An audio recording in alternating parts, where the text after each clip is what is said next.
밤하늘에 별이 하나둘 떠오를 때쯤 문득 이런 생각이 들죠. 이제 정말 우리 둘만 남았구나. 자녀들은 자라서 하나 둘 집을 떠났고 이제 집안은 조용하고 식탁 위도 둘만 남았습니다.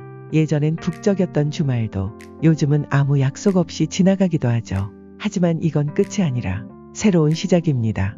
부부가 진짜 둘이 되는 순간 비로소 새로운 부부의 시간이 시작되는 것이죠. 오늘은 자녀들이 모두 분가한 후 남은 부부가 자녀들과 현명하게 관계를 맺으며 살아가기 위한 조언 5가지와 절대 하지 말아야 할 3가지를 함께 나눠보려고 합니다. 이야기를 들으며 당신의 마음이 조금 더 평안해지고 지혜로워지길 바라는 마음으로 준비했어요.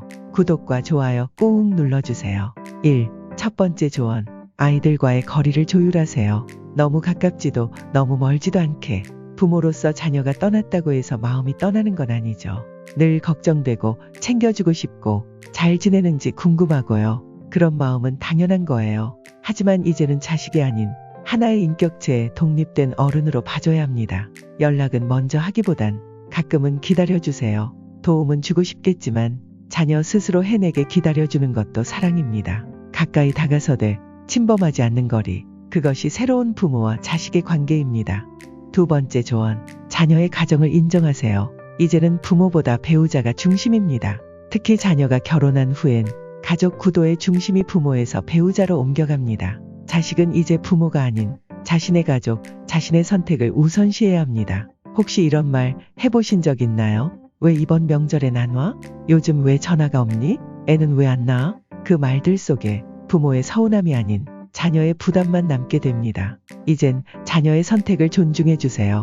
그리고 당신의 부부만의 시간에 집중해 보세요. 당신도 이제 충분히 돌봄받으며 살아도 괜찮은 인생입니다. 이호선 교수는 자녀가 독립한 후에도 부모가 자녀의 삶에 과도하게 개입하는 것을 경계합니다. 그녀는 부모가 자녀의 삶을 존중하며 적절한 거리를 유지하는 것이 중요하다고 강조합니다.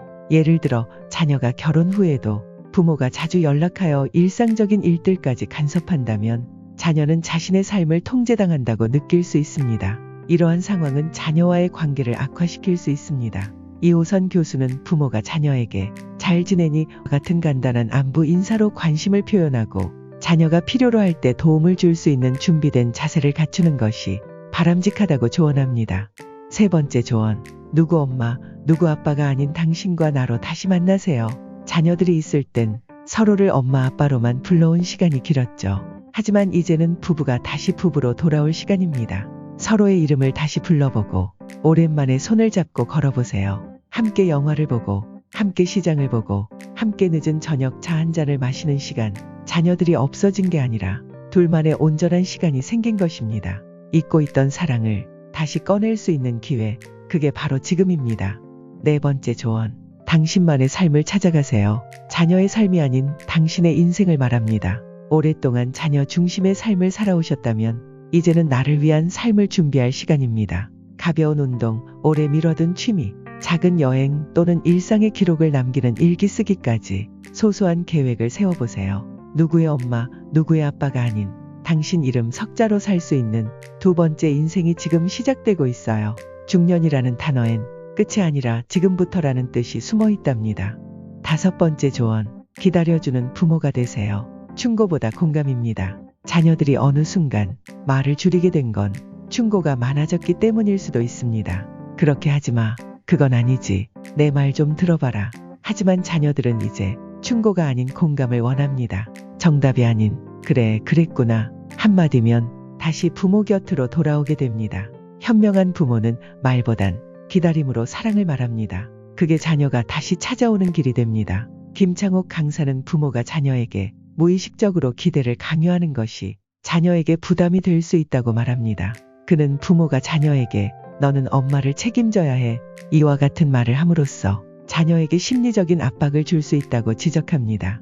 한 사례로 한 어머니가 자녀에게 지속적으로 자신의 외로움을 표현하며 자주 연락을 요구한 결과 자녀는 점점 연락을 피하게 되었습니다. 이러한 상황은 부모와 자녀 간의 관계를 소원하게 만들 수 있습니다. 김창옥 강사는 부모가 자녀에게 기대를 강요하기보다는 자녀의 선택을 존중하고 자녀가 필요로 할 때 조언을 제공하는 것이 건강한 관계를 유지하는 데 도움이 된다고 조언합니다. 이러한 전문가들의 조언을 통해 자녀가 독립한 후에도 부모와 자녀 간의 건강한 관계를 유지하기 위해서는 부모의 적절한 거리두기와 자녀의 선택을 존중하는 자세가 중요함을 알 수 있습니다. 다음은 분가한 자녀에게 절대 하지 말아야 할 3가지 행동입니다. 지나친 간섭. 이제 자녀는 자립한 성인입니다. 언제 먹었는지, 누구 만났는지 통제하려는 질문은 이제 멈춰주세요. 그보다 잘 지내니? 한마디가 자녀의 마음을 열게 합니다. 부부 갈등을 자녀에게 털어놓기, 서운한 마음에 자녀에게 배우자 뒷말을 하거나 자기 편을 들어달라고 말하는 부모도 있습니다. 하지만 자녀에게는 큰 스트레스가 됩니다. 자녀 앞에서는 부모가 한 팀으로 남는 것이 자녀에게 가장 큰 위로입니다. 기대를 강요하기. 너는 엄마를 책임져야 해. 나중에 우리 둘 돌봐줄 사람은 너뿐이야.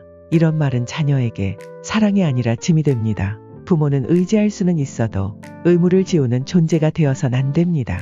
기대보다는 믿음을 주세요.